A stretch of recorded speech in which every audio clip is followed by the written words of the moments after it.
Thank you.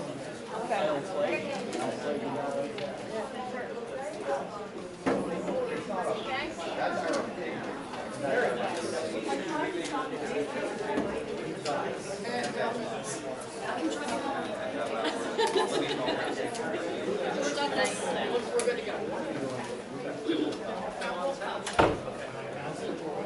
I'm sorry, I should have told you that. After you read it, the motion is second and say. I never know. Right.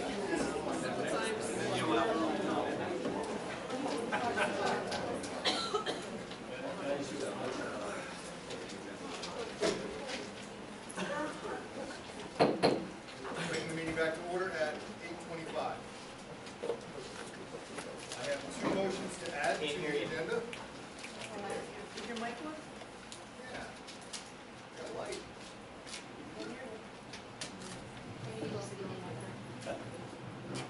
Hearing something. Speak up. Yep, I think you're on now. I can hear it's on, I just don't know if loud enough. No, barely. You're Here it on. comes. Export's back. Export. How's this? There you go. All right. We have two new motions, 10D and 10E. 10D is a motion to approve settlement in the matter of David Hall versus Morrisville Borough in the amount of $10,000. And 10E is a motion to move $9,453.51 from the 2004 Capital Improvement Fund and the 9802 Capital Improvement Fund into the payroll. So I would suggest you make a motion to open the agenda to add those two items. That's what I'll do. I'll open the agenda now, add those two items. If anyone in the public would like to comment on them. You need a motion to open the Oh, sorry, would anyone like to make that motion? I would. Second. Motion 10D. No, this is a motion to open the agenda. That was vacant for in? Yes. All those in favor say aye. Aye. Actually, we got a discussion first. All those in favor say aye. Aye. Opposed? It is open. Corinne seconded that. 8-0. So 10D was a motion to approve settlement in the matter of David Hall versus Morrisville Borough in the amount of $10,000. So moved. Motion is second. Would you like me to give me a brief explanation, Mr. Chairman? I wasn't sure if we had any public comment first. Well, why don't I give a brief explanation and then Okay, let's do that.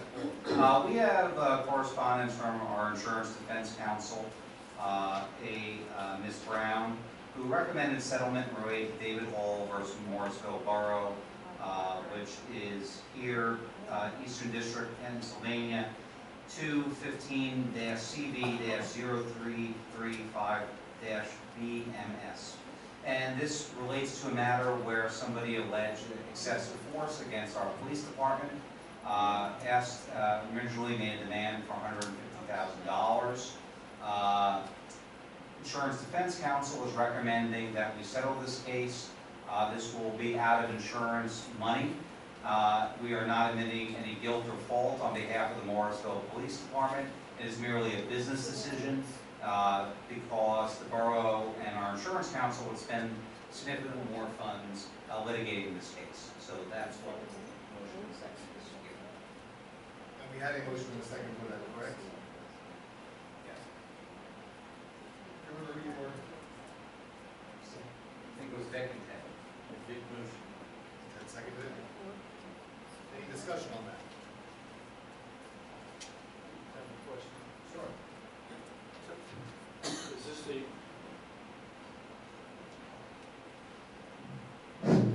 is this the amount that was agreed to by the person who was involved with the settlement? Yeah, plaintiff's lawyer and our insurance counsel, that was their recommendation, and the plaintiff Is it accepted? Yes, Okay, that's all. Okay. Any other discussion? All those in favor say aye. Aye. Opposed? Passes 8-0. Next we have 10E, a motion to move $9,453.51 from the 2004 Capital Improvement Fund and the 9802 Capital Improvement Fund into the payroll fund. Guess I'll need a first and a second on that. So moved. Second. Rin and Ted. Would anyone in the public like to comment? Maybe perhaps a brief explanation from Mr. Studi? That way. Yes, I was hired and began my position as borough manager on Monday, January 4th, 2016. Immediately, I was sent to review all processes and procedures in the place of the overall administration of the borough. Approximately 1 month into my new duties, I was made aware that the borough had PA state quarterly reports and federally quarterly reports, 940 reports that had not been filed. There was also a tax deposit that had not been transmitted in timely fashion to both the state of Pennsylvania and the federal tax authorities. Upon discovering this information, I made sure action was taken immediately to work through the records and files all of the quarterly reports due. Filing the reports and prompt the state and federal penalty notices we have received for payment. While not being here at the time, I had to come to discover that the borough had gone through a major transition period from 2010 through 2013. In retrospect, it is believed that due to time constraints and budgetary concerns during that period, the preferred training procedures were not able to be implemented and the utilization of the staff at that time.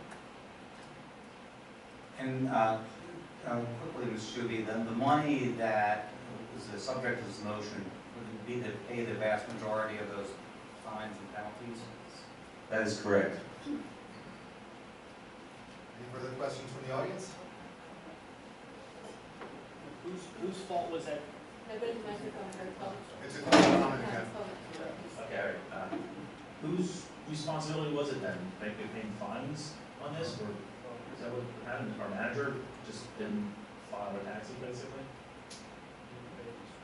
Is that what you're basically saying, right? I believe we had a vacancy down there, and once that person left, no one else was explicitly told that that was their job.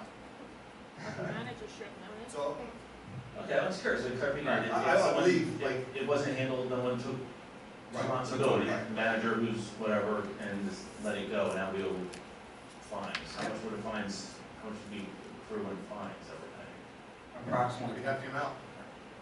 As of now, $9,453.51. I'd like to make a correction on that. We already did pay a sum of $3,660. So it was 12,000 or so? Yeah. Wow, yeah, all right, good one there, thank you. Mike Yeager, 338, Avenue North. So I just want to make a quick comment on that. I'd like to point out to the viewing audience as well, whether you're at home or here, to just keep in mind, at that moment in time, who was questioning bills and who wasn't. Who was questioning processes and who wasn't. Because we have people on our dais right now that were not questioning processes and still aren't questioning processes. And they're not questioning bills either. So I caution everybody in the next elections to consider and think very closely about who was up there at that time that was allowing these things to go on and just fly on past and did nothing about it. Thank you. Thank you, Wesley.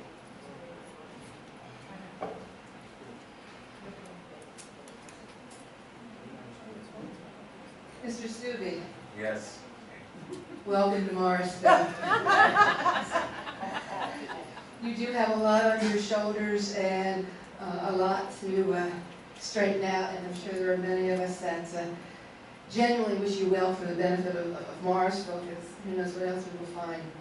I do understand a transition period, and you know, it all goes to hiring, and we know who that gentleman was that was hired in 2010. We do know from 2010 to 2013 there was an excellent, competent, long-time office administrator person who did a wonderful job, and when she was here, I doubt any report was missed.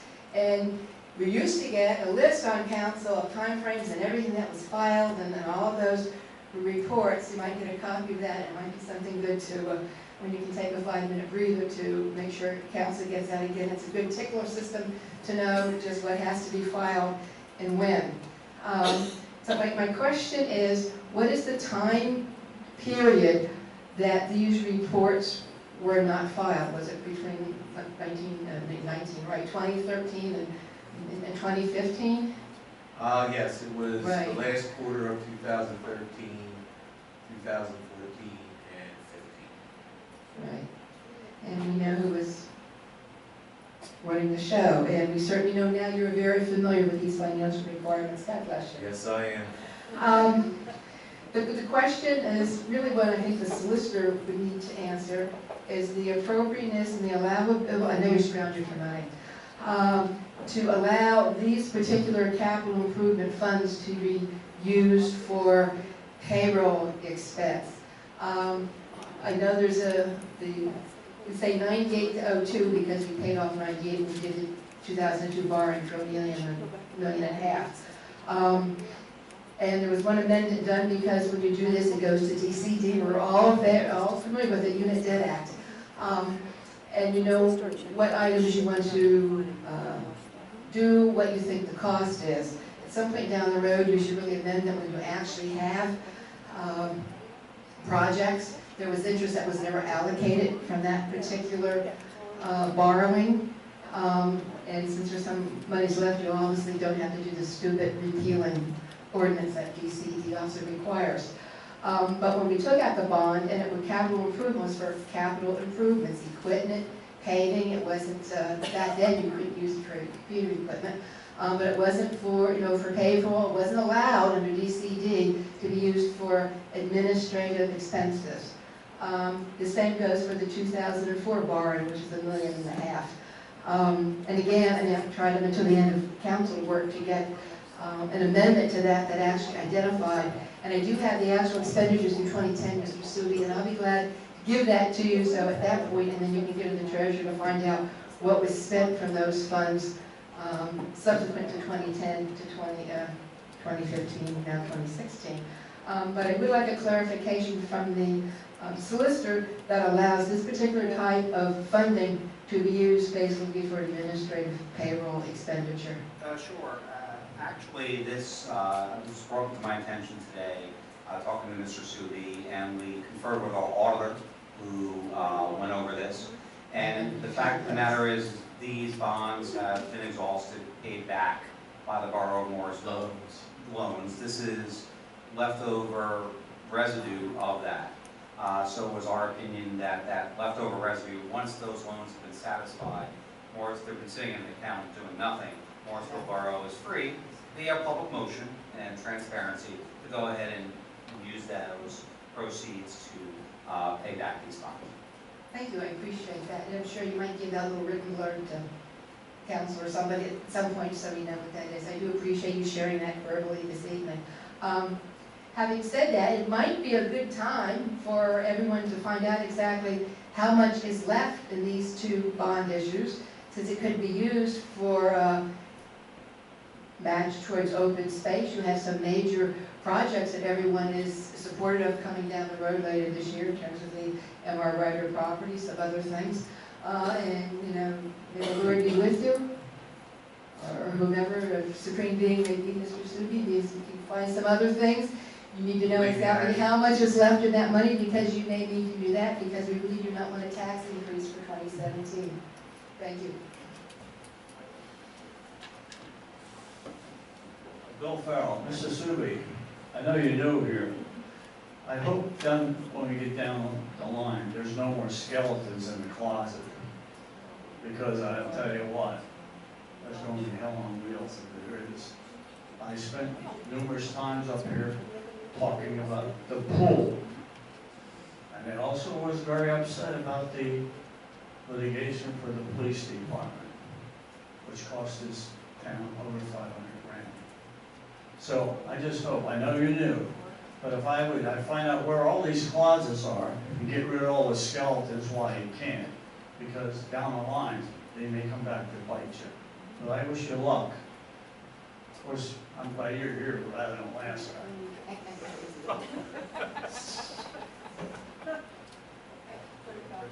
Move up to the dais now. Any other comments on this issue? I just personally want to thank Mr. Subi, who's been under a lot of stress, I'm sure, as the stuff was tossed on him the minute he walked in.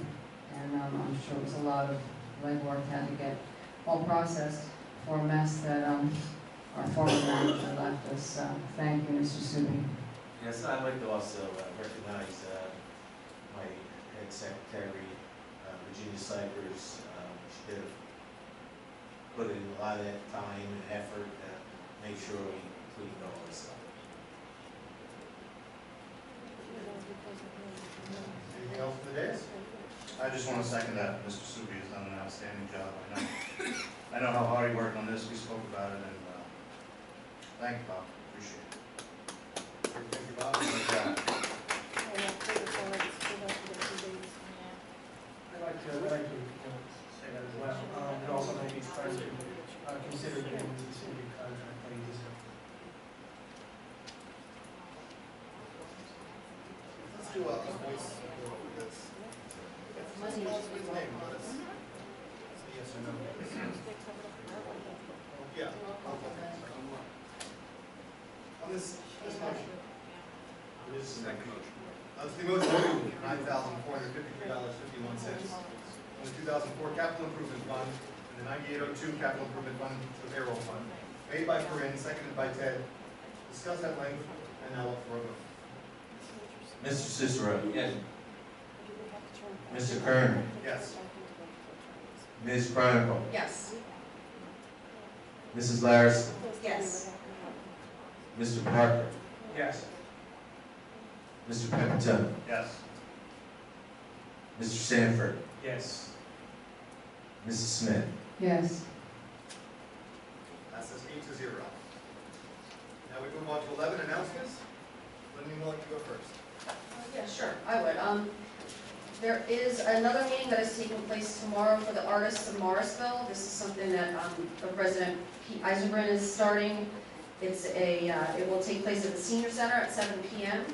I hope everybody can make it, or I know there's 2 meetings going on tomorrow. That's just the way it is sometimes in Morrisville. So if you can make it, please come on out and give your ideas and listen to some other ideas. The other announcement I have is just regarding the Scudder Falls Bridge. That bridge is, just for the public's knowledge, I don't know if everyone is aware, but they're actually building a new bridge for the Scudder Falls Bridge. While it does not come into Morrisville, this will likely increase the traffic coming into town.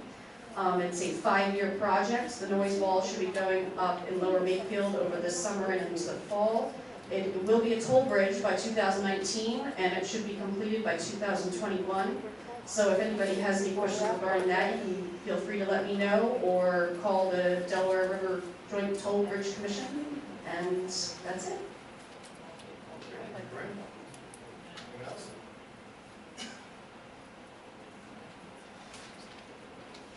We'll then move on to 12 borough officials, which is fairly similar. And if no one has anything to add, 13 is adjournment.